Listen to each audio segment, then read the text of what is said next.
शारंग संहिता में प्रथम परिभाषा शायद वैसज्ञाख्यान कम था। पहले परिभाषा है मान की, माप तोल की, न मानेन बिना युक्ति द्रव्याणाम ज्ञायते कवचित अतः प्रयोग कार्यार्थम मानम अत्रोच्यते मया। ये श्लोक नंबर 14 है कि बिना तोल की औषधियों की योजना नहीं की जा सकती। अतः कारण औषधि सिद्ध करने के लिए प्रथम है मान, 1 तोड़ा 2 तोड़ा रति 2 रति है, उसको परिभाषा अनुसार कहते हैं। जी तो जो है मान है उसको माप तोल मानो आप भाई। पहले ये आजकल की माप तो होते नहीं थे भाई, 1 ग्राम 2 ग्राम मिलीग्राम, पहले तो रति 2 रति तोड़ा मासा 1.5 मासा ये होता था और उसी से काम चलता। और ये भी 2 प्रकार का मान होता था पहले। नंबर 1 कालिंगम, दूसरा मागधम। कालिंगम मागधम चैति विद्यम मानम उच्यते मागधम प्रवरम प्राहु कलिंगम च तदुत्तरम। 2 प्रकार का उनका नापतोल होता था, एक तो कलिंग और एक मगध का मागधी है। उसमें मगध है, मगध का जो मान है नापतोल है बढ़िया श्रेष्ठ मान है। अच्छा, मगधी भाषा के अनुसार माप क्या होता है, जब जैसे हमारे एक सुबह जोखा होता है उसमें सूर्य की किरणें आती हैं तो उसमें छोटी छोटी होती हैं, जो छोटी कण सी परमाणु कण दिखाई देंगे हैं। वहीं से हमारा मान इतना उत्तम है कि नाप तोल कि हमारा समझो छोटी वस्तु का भी नाप तोल था और आज के नाप तोल से तो बहुत बढ़िया था। अच्छा, तो उसमें क्या बताया है, त्रिश्रेणु बुद्धि प्रोक्तम 63 भी परमाणु भी त्रिश्रेणुस्तु पर्याय नामना वंशी निगद्यते। यानी कि क्या बताया है कि 30 परमाणु का एक त्रिश्रेणु जो है वो है जिस तरह भाई हमारे का अंदर को कमरा है, उसके अंदर को सूर्य का प्रकाश आ रहा है तो उसके एक दुर्रासा एक वो हो जाता है प्रकाश का, उसमें छोटे कण दिखाई देंगे। उन 30 कणों का ठीक है ना, उनको क्या कहा जाता है, उनको परमाणु कहा जाता है। उनको 30 परमाणु का एक त्रिश्रेणु, वो 30 कर लिए ना, अगर 30 छोटे तो उसको हो जाएगा एक त्रिश्रेणु नाम, उसका नाम एक वंशी भी है। ठीक है, यानी कि परमाणु क्या होता है, जालांतर्गते भानु यत् सूक्ष्म दृश्यते तस्य 3 भाग ऐसा परमाणु उच्यते। जो रोखों में सूर्य के किरण पड़ते हैं उन किरणों के सूक्ष्म कण दिखाई पड़ते हैं, उस कण के 30वें भाग को, जो रोखे में सूर्य की किरण पड़ती हैं और उसमें जो सूक्ष्म कण दिखाई देते हैं उस कण के 30वें भाग को परमाणु कहते हैं।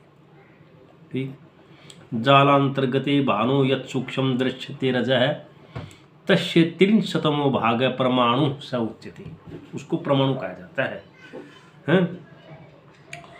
अच्छा, उसको क्या कहते हैं, उसको परमाणु कहते हैं।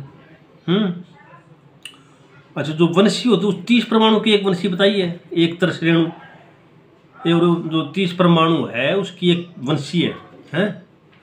जो 30 कण हैं उनकी एक वंशी होगी। अच्छा, उसकी एक वंशी की समझो, एक वंशी है, एक वंशी बनेगी षड वंशी वीर मरीची ही, और 6 वंशी हो जाएंगी यदि उनकी तो एक मरीची हो जाएगी। मरीची क्या होती है, रेतीली जमीन के एक चमकदार कण को मरीची कहते हैं। जैसे मृग मरीचिका आयुर्वेद में कहा हुआ मृग मरीचिका है, यानी कि जब हिरण है वो गर्मी के दिनों में जंगल उसमें कि ये अपने मरुस्थल में प्यासा हो जाता है तो भागता है और उसको वो पानी की वो चमकदार मिर्ची उनसे पानी बना देता है, उसको मरीची कहते हैं। मृग मरीचिका मरीची है वो 6 वंशी की, यानी कि 30 परमाणु का है एक त्रिश्रेणु जिसको वंशी कहते हैं, वो 6 वंशी की एक मरीची होती है। वो रेतीली है, वो चमकदार ढोल के बारीक कण को जो सूर्य की किरण चमकती हैं उसको मरीची कहते हैं। उस 6 वंशी की एक वो है ना, वो 6 वो जो जालांतर्गत भानु है, सूर्य है, उसका जो रुख में जो दिखती हैं उस 6 वंशी की एक मरीची होती है। स्यात्ता 20 विस्तुराजी का और उस 6 मिर्ची के जो 6 मिर्ची हैं, जो 6 मिर्ची हैं चमकदार, उनकी एक राई होती है। ठीक।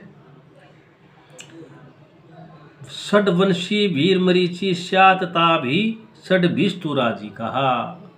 6 वंशी की एक राई और 6 राई की ना 6 वंशी की एक मरीची और 6 मरीची की एक राई और 30 भी राजी का 20 सर्प है और 3 राई की एक सरसों। ठीक है, 3 राई में जो वजन होता है वो एक सरसों में वजन होता है। प्रोच्यते बुद्धि, ये जानकार कहते हैं। षडवंशी वीर मरीची श्याता भी षडभिष्टु राजिका तिसभी राजिका 20 सर्प प्रोच्यते बुद्धि और 3 राई की एक सरसों और ये वो 8 सरपई और 8 सरसों का दाना का एक जो 8 सरसों का एक जो प्रोक्तो कहते हैं गुंजा है।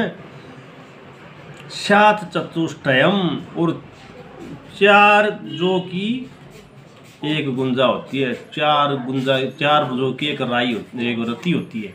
गुंजा रति गुंजा को रति भी कहते हैं, घुंगची भी कहते हैं। आ जाओ मास्टर जी, आ जाओ, ठीक है।